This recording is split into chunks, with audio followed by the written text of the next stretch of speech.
हो गया शुरू।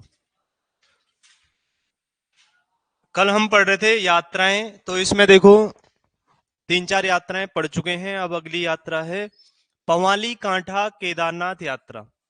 कौन सी यात्रा? पवाली कांठा केदारनाथ यात्रा। जैसे कल आपने पढ़ा था वारुड़ी पंचकोशी यात्रा, तो वारुड़ी पंचकोशी यात्रा में कहां से कहां तक जा रही थी यात्रा? उत्तर काशी के वरुणावत पर्वत की परिक्रमा उसमें की जा रही थी। अब हम आज इसमें पढ़ेंगे पवाली कांठा केदारनाथ यात्रा। तो यात्रा से ही समझ आ रहा है कि ये यात्रा कहाँ की है। पवाली कांठा टिहरी क्षेत्र से केदारनाथ तक ये यात्रा जाएगी। ठीक है, आप इसमें ऐसे समझो, ये आपका टिहरी जनपद है और टिहरी जनपद का ज्यादा ऊंचाई वाला क्षेत्र है। और यहाँ खतलिंग ग्लेशियर, पवाली कांठा, ठीक है, बूढ़ा केदार, गुत्तू इत्यादि यहाँ क्षेत्र हैं। गंगी, ये क्षेत्र कल आपने एक गंगी उसमें देखा था, वहां से यात्रा इधर की तरफ आती है। तो इसके निकट में दूसरा जनपद है और इस जनपद का नाम है रुद्रप्रयाग। ये टिहरी जनपद, ये रुद्रप्रयाग जनपद और इसके ऊपर उत्तरकाशी जनपद।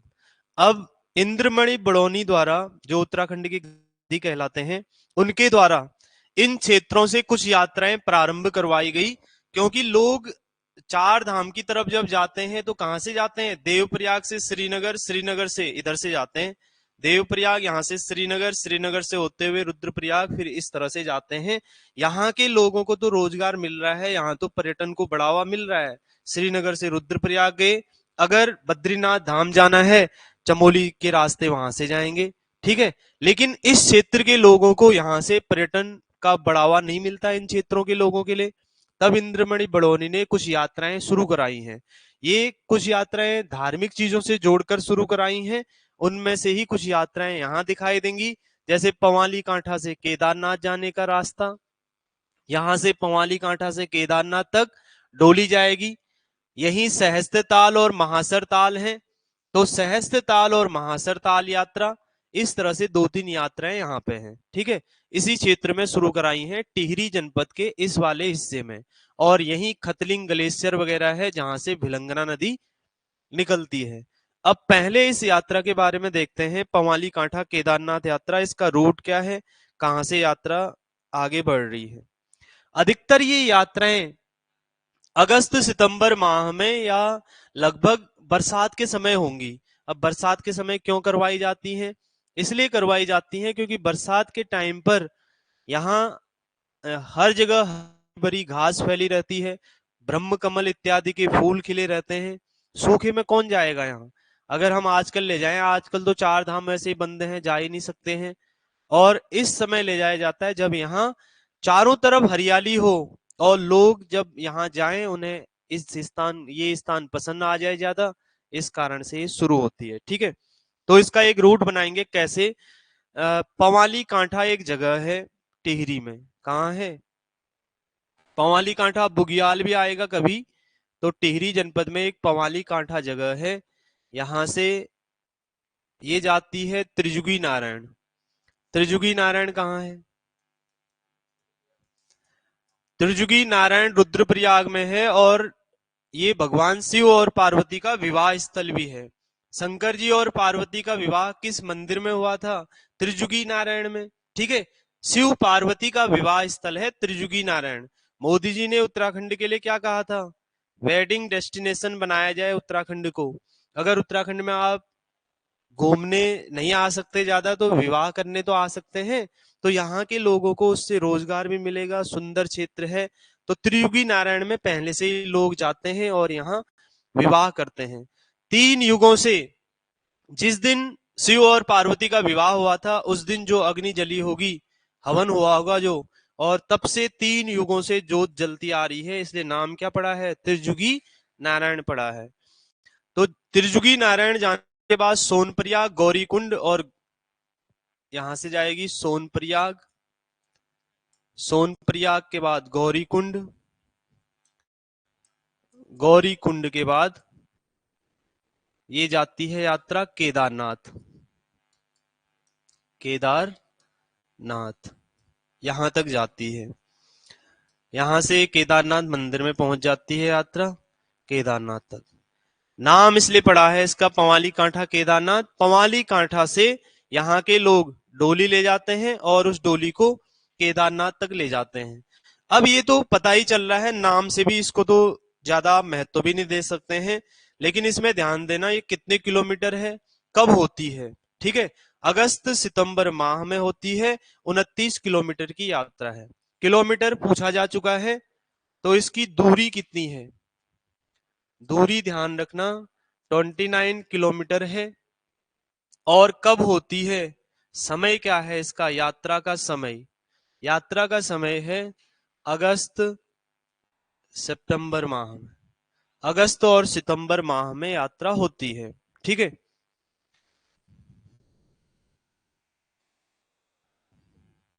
बस अगर कुछ और जानना हो इसमें, पवाली कांठा कहाँ है इसको ध्यान रख लेना, ये टिहरी में है। बाकी ये सारे क्षेत्र कहाँ हैं, ये सारे क्षेत्र हैं रुद्रप्रयाग में। बस अगर आपको पता है, इसको लिखने की भी जरूरत नहीं है। इसको मान लो आप रुद्रप्रयाग जनपद, तो रुद्रप्रयाग में यहाँ पे है रुद्रप्रयाग जगह, और यहाँ से हम जब रुद्रप्रयाग केदारनाथ के लिए जाते हैं तब भी ये स्थान आते हैं। त्रिजुगी नारायण स्थान आता है, सोनप्रयाग आएगा, गौरीकुंड आएगा। गौरीकुंड ऐसा स्थान है केदारनाथ यात्रा मार्ग में जहां से यात्री पैदल जाते हैं। तो अंतिम जो बस स्टेशन है केदारनाथ मार्ग का कौन सा है, गौरीकुंड है। ऐसा भी प्रश्न बन चुका है एग्जाम में, केदारनाथ यात्रा का अंतिम बस स्टेशन गौरीकुंड है, यहां से पैदल जाया जाता है। तो जिस प्रकार से बद्रीनाथ धाम में जाने से पहले नरसिंह मंदिर जोशीमठ के दर्शन करने आवश्यक हैं, उसी तरह से केदारनाथ जाने से पहले इस मंदिर के दर्शन आवश्यक माने जाते हैं। ठीक है, ये भी शास्त्रों में इत्यादि में उसका वर्णन है। अब जो उड़ के जाता है उसके लिए कौन से दर्शन, अगर सीधे हवाई मार्ग से कोई जाएगा उसके लिए कोई दर्शन करने की आवश्यकता नहीं है, उसको पता भी नहीं है कौन से धाम में पहले जाना है। धामों का क्रम ये होता है, सबसे पहले यमुनोत्री धाम, फिर गंगोत्री धाम, केदारनाथ और उसके बाद बद्रीनाथ, तब 4 धाम की यात्रा पूर्ण मानी जाती है। ठीक है, बाकी आप कहीं भी जा सकते हैं, धार्मिक मान्यता अलग अलग होती है। ठीक है, तो ये समझ में आ गया होगा आपको। अब एक यात्रा है वारुणी पंचकोशी यात्रा, तो कल पढ़ लिया था, सहस्त्रताल महासरताल यात्रा। ठीक है, अब अगली यात्रा का नाम लिखो, सहस्त्रताल, सहस्त्रताल महासर, महासरताल यात्रा। अगर हम वैसे देखें, उत्तराखंड का सबसे बड़ा और गहरा ताल कौन सा है, सहस्त्र ताल है। सहस्त्र का मतलब क्या होता है, हजारों। जब यहाँ लोग गए होंगे उन लोगों ने देखा होगा यहाँ तो हजारों ताल हैं, नाम क्या रख दिया इस ताल का, सहस्त्र ताल। तो सहस्त्र मतलब ये हजारों है, तो यहाँ बहुत सारे ताल है इस क्षेत्र में। महासर ताल भी है, महासर ताल को भाई बहनों का ताल कहते हैं। एक एक का नाम महासर, एक का नाम महासरी रखा जाता है, वैसे एक ही नाम है भाई बहन का ताल। कटोरे नुमा आकार का ताल है, 2 ताल आपस में जुड़े हुए हैं इस तरह से, एक को महासर एक को महासरी कहा जाता है। तो इस यात्रा का उद्देश्य ये है, सहस्त्र ताल और महासर ताल क्षेत्र में यहाँ जाकर इनके दर्शन वगैरह किए जाते हैं। और जैसे मानसरोवर यात्रा में लोग जाते हैं, अगर हम ऐसी चीजें बना देंगे इससे क्या होगा, कोई ना कोई तो जाएगा यहाँ, कई लोगों को रोजगार मिलेगा, पर्यटन को बढ़ावा मिलेगा। तो ये उद्देश्य इन यात्राओं का था। ठीक है, तो इसमें ध्यान रखो कहां से जाती है, पहले यात्रा मार्ग बनाएंगे। एक क्षेत्र है टिहरी में गुत्तू, कौन सा क्षेत्र है, गुत्तू है। नाम थोड़ा अजीब है लेकिन पर्यटक स्थल बहुत सुंदर स्थल है। उसके बाद ये यात्रा जाती है बूढ़ा केदार, गुत्तू के बाद बूढ़ा केदार, और बूढ़ा केदार के बाद महासर ताल और सहस्त्र ताल। इसके ऊपर एक ताल है, यहां है महासर ताल, और इसके बाद यात्रा जाएगी सहस्त्र ताल, सहस्त्र ताल। जाने का रास्ता ये है, इन तालों के दर्शन करते हैं लोग और वापस आ जाते हैं। बस इसमें समय याद कर लेना, इसका कोई किलोमीटर नहीं है फिक्स। समय है इसका भाद्रपद। भाद्रपद भी वही महीना है जब बरसात का महीना है, जब चारों तरफ हरियाली होगी उसी टाइम इसका आयोजन होता है। ठीक है, इतना इस यात्रा के बारे में ध्यान रखना। अब लास्ट एक यात्रा आती है खतलिंग रुद्रा देवी यात्रा। इसके बाद यात्रा है खतलिंग रुद्रा देवी यात्रा।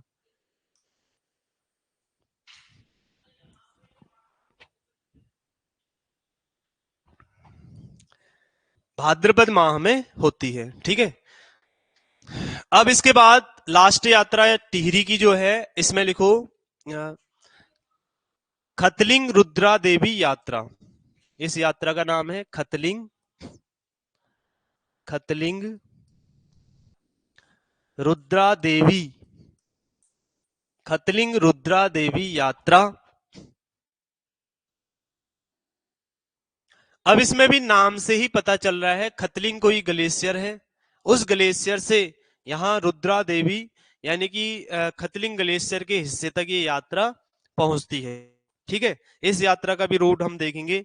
ऐसे गुत्तू से जाएगा एक गंगी और इत्यादि क्षेत्रों से बूढ़ा केदार होते हुए खतलिंग ग्लेशियर के नीचे रुद्रा देवी है और वहां तक जाकर ये समाप्त होती है। इसी तरह से है। इस यात्रा को क्या नाम दिया है? इस यात्रा को नाम दिया है उत्तराखंड के पांचवें धाम की यात्रा। अब हम किसी को जब बड़ा नाम देते हैं, लोग पूछेंगे ना, जैसे उत्तराखंड की चार धामों की यात्रा तो यहाँ हो रही है, पांचवें धाम की यात्रा कहाँ है? अगर इतना बड़ा विशेष नाम होगा, इससे लोग जानेंगे भी उसे और उसकी पहचान ज्यादा बढ़ेगी। जैसे कुछ चीजें होती हैं जो धार्मिक दृष्टि से होती है। आपने कोई नया मंदिर बनाया, उस मंदिर का नाम ही रख दिया सिद्धपीठ, तो इससे क्या होगा? लोग देखेंगे सिद्धपीठ है, बहुत मंदिरों में रखा हुआ है। मंदिर बना 10 साल पहले, 5 साल पहले, नाम रखा हुआ है सिद्धपीठ। सिद्धपीठ क्या होते हैं? सिद्धपीठ जो बहुत पुराने पीठ है, ठीक है, जो सिद्ध हासिल हुए हैं। तो कईयों के नाम जानबूझकर रखे जाते हैं, पुरानी चीजें जानबूझकर रखी जाती हैं, जिससे लोग वहां जाते हैं, उन्हें लगता है हजारों सालों से यहाँ पड़ा हुआ है। कई जगह तुमने देखा होगा, कोई पत्थर दिखा देगा, कोई बोल देगा मंदिर में जाते ही हजारों सालों से पड़ा है, जबकि 3-4 साल पहले कोई लाया होगा वहां। ठीक है, सच्चाई कुछ और होती है। यहाँ इन यात्राओं का उद्देश्य ये है, अगर हम खतलिंग रुद्रा देवी यात्रा को पांचवें धाम की यात्रा बोल रहे हैं, पांचवा धाम अलग है उत्तराखंड का, कौन है? जागेश्वर धाम है उत्तराखंड का पांचवा धाम। और अगर जागेश्वर धाम नहीं आएगा, आप उसको मान सकते हैं हनोल मंदिर को भी उत्तराखंड का पांचवा धाम मानते हैं। ठीक है, वैसे जागेश्वर धाम की मान्यता मिली है, पांचवा धाम उत्तराखंड का है। तो इसमें क्या क्या पॉइंट आपने ध्यान रखने हैं? एक तो यात्रा कब होती है? यात्रा होती है सितंबर माह में। समय समय ध्यान रखो यात्रा का, यात्रा होती है सितंबर में। और इसी में एक पॉइंट ध्यान रखना, इसका भी कोई किलोमीटर फिक्स नहीं है। उत्तराखंड की पांचवें धाम की यात्रा कहते हैं, पांचवें धाम की यात्रा इसे कहते हैं, यात्रा कहलाती है।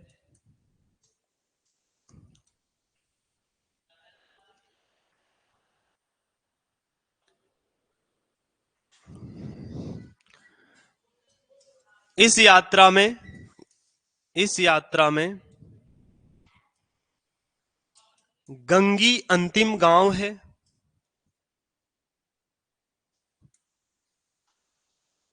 अंतिम गांव है। इससे आगे ढोल दमाऊ नहीं ले जाए जाते, इससे आगे ढोल दमाऊ वर्जित हैं, इससे आगे ढोल दमाऊ वर्जित हैं, इससे आगे ढोल दमाऊ वर्जित हैं। अब इसका भी एक मैप बना लेते हैं, कहां से कहां जाती है। गुत्तू क्षेत्र है, गुत्तू से जाती है गंगी,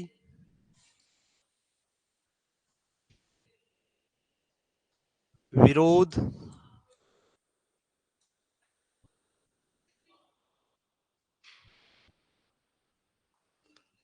नौमुट्ठी,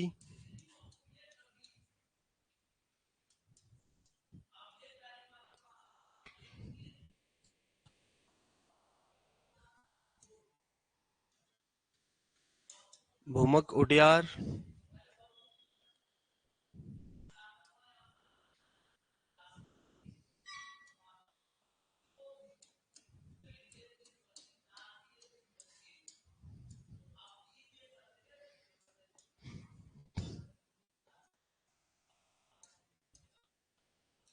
यहाँ से खतलिंग ग्लेशियर तक के हिस्से में जाती है।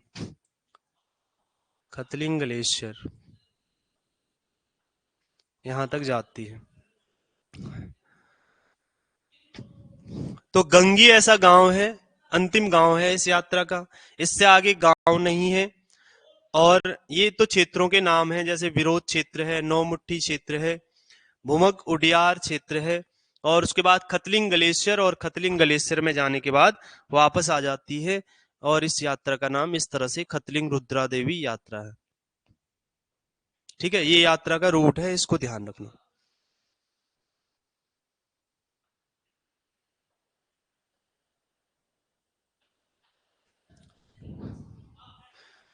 भूमक, भूमक,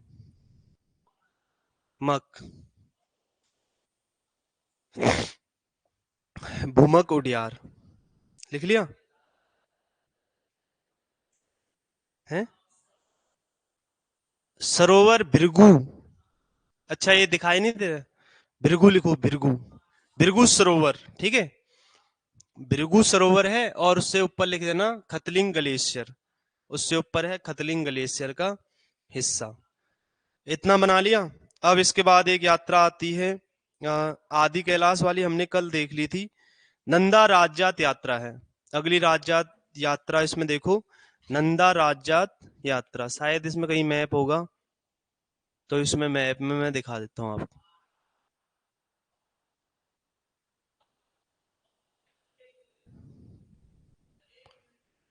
हट गया क्या?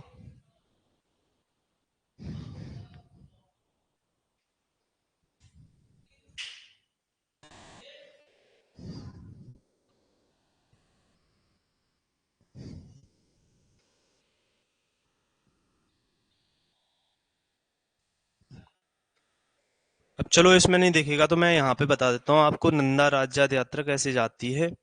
इसमें देखो,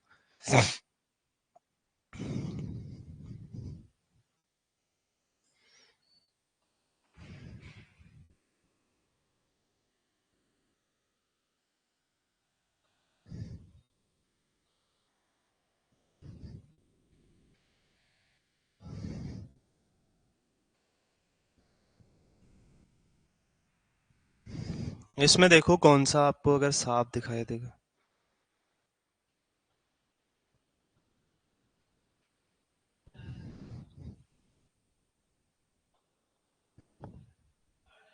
हमने ज्यादा इसमें फोकस करना है चमोली जनपद को। तो देखिए यात्रा कैसे जाती है, बाकी इसका हम रूट भी बनाएंगे, कहां से कहां की तरफ ये यात्रा जाती है। ये चमोली जनपद है पूरा, दिख रहा है आपको, ठीक है। चमोली जनपद में एक क्षेत्र है नौटी, कौन सा क्षेत्र? नौटी क्षेत्र है। और नौटी से होकर ये यात्रा इस तरह से यहां से, और फिर यहां से होम कुंड तक पहुंचती है, यहां तक, ठीक है। ये तो जाने का रास्ता है। आने का रास्ता इसका ये है, ये वाला मार्ग घाट वगैरह होते हुए फिर यहाँ आ जाती है। आते टाइम ज्यादा समय नहीं लगता है, जाते समय ही इसमें समय लगता है। 19 से 20 दिन इसमें लग जाते हैं यात्रा में, और 19-20 पड़ाव इसमें मौजूद हैं। और यहाँ कहाँ तक जाती है? होम कुंड तक जाती है। नौटी से लेकर होम कुंड तक ये यात्रा जाती है, और होम कुंड में जाकर समाप्त होती है। एक हेमकुंड है, दोनों में अंतर समझना। यहाँ तो एक हेमकुंड भी है। हेमकुंड क्या है? जिसके किनारे हेमकुंड साहिब नाम का गुरुद्वारा है, और ये है होम कुंड। अब इसमें प्रश्न क्या आते हैं? बहुत तरह के प्रश्न हैं, आपके सिलेबस में सीधे लिखा रहता है उत्तराखंड की यात्राएं, और उसमें व्याख्या करके लिखा रहता है उत्तराखंड में जो यात्राएं हैं नंदा देवी राज्यात यात्रा। तो इससे संबंधित बहुत प्रश्न आते हैं। जैसे पूछा जाता है इसमें कौन कौन से पड़ाव, कुछ मुख्य पड़ाव हैं, जैसे कुमाऊं के लोग इस साइड से शामिल होंगे ना, यहाँ से यहां तक यात्रा आई, कुमाऊं के लोग इधर से शामिल होते हैं, ठीक है। और भी इसमें कई चीजें पूछी जाती हैं। तो एक एक करके हम समझेंगे। इसमें समझ में आ गया? अब मैं इसका अगर मैप बनाऊंगा नीचे तो आप समझना कि कैसे ये ऊपर की तरफ गई, चमोली जनपद के दक्षिण से इस तरह से आगे ये बढ़ती है। ठीक है, इतना इसमें ध्यान रखना। एक बार इसको बाद में निकाल लेंगे, अभी आप इसमें देखो।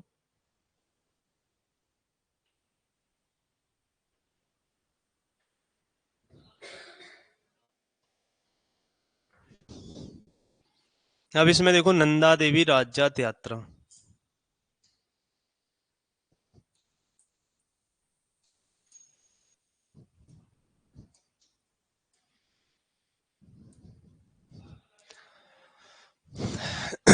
अब इसके नाम से समझो सबसे पहले, बाकी व्याख्या वाली चीजें क्या क्या पढ़ाना है उसको मैं बताऊंगा।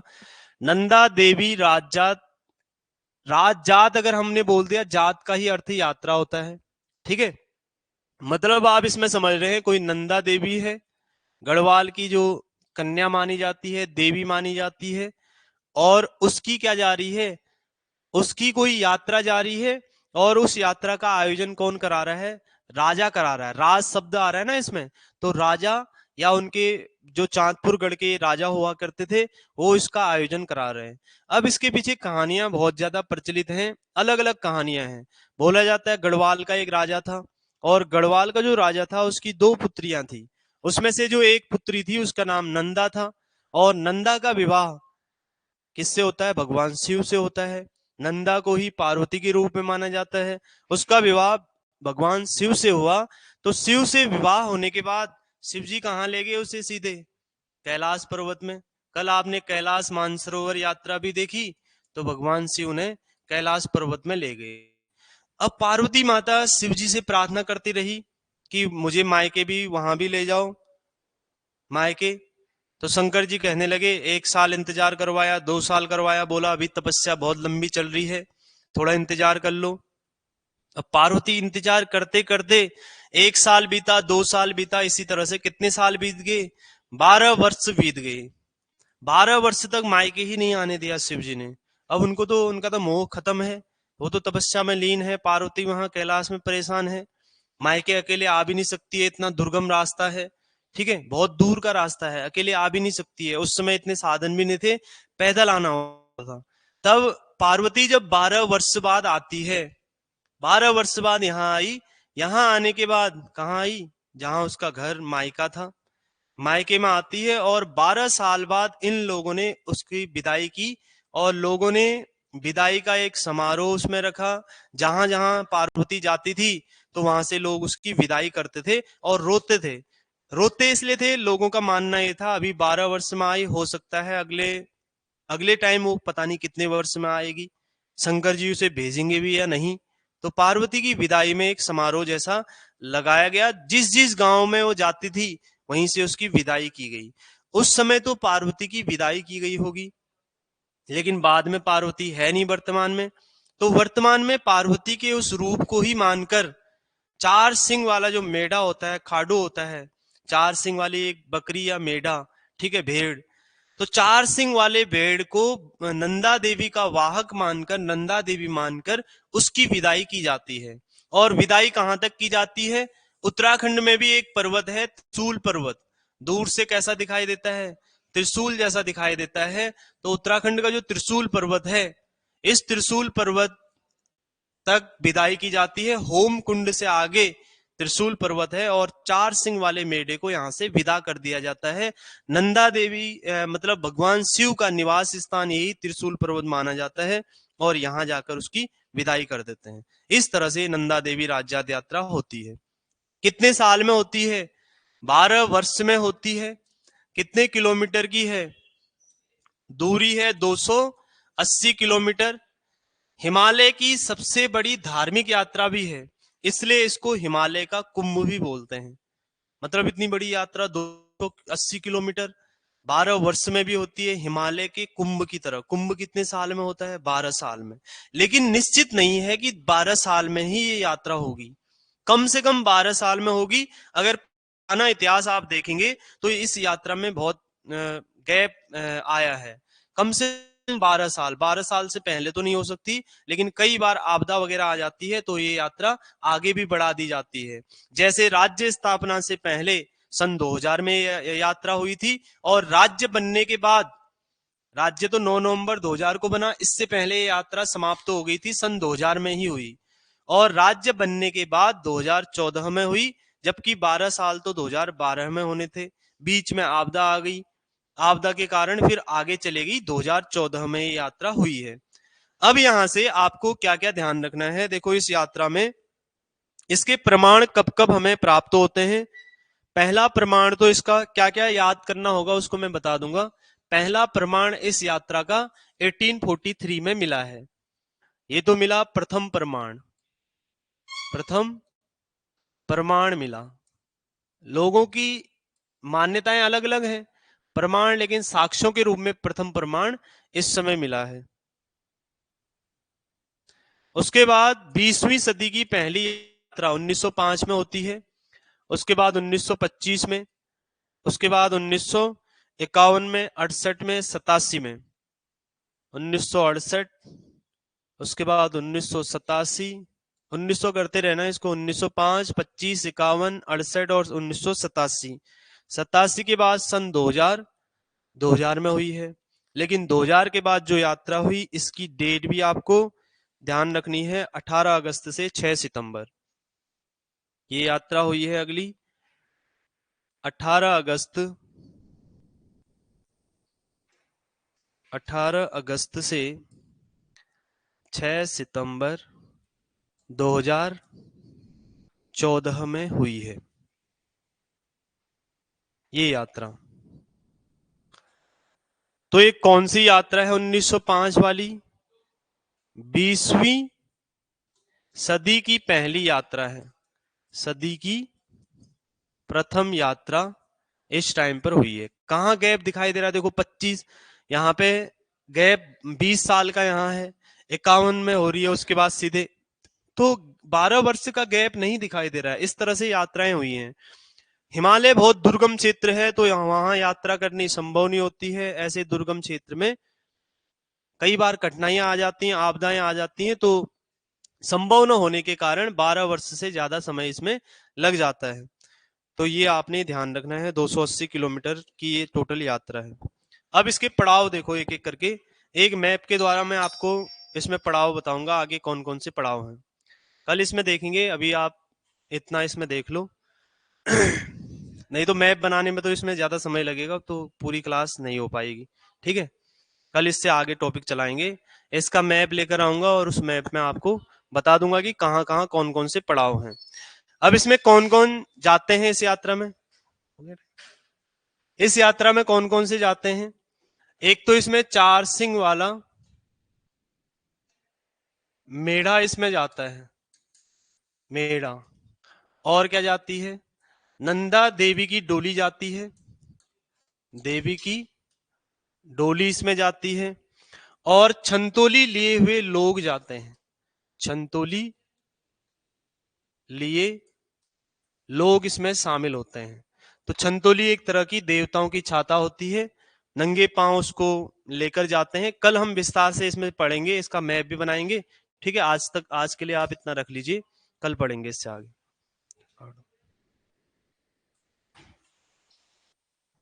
बहुत कम टाइम हो रहा है।